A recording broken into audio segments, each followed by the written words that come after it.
In the heart of Gaza, where fear and suffering have become the daily reality of life, tragedy has struck the journalism world once again. A voice committed to telling the truth, to bearing witness to the horrors of war, has been silenced. Wael Dahdouh, Al Jazeera's Gaza bureau chief, has lost his eldest son, Hamza, in an Israeli airstrike. This devastating news isn't just a personal loss.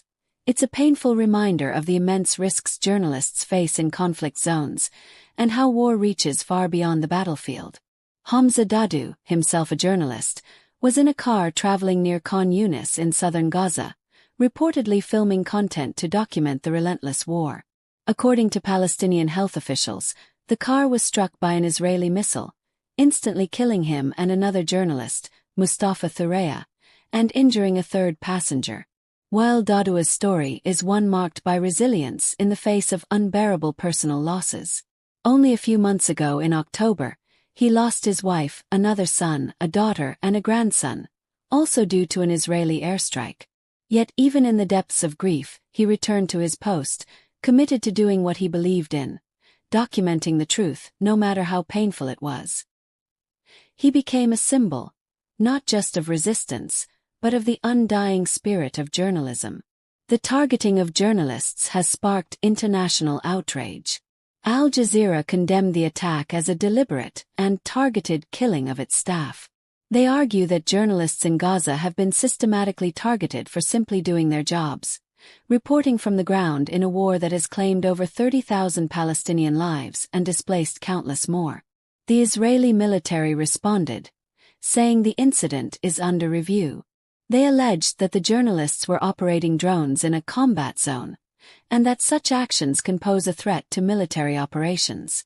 However, no concrete evidence has yet been presented.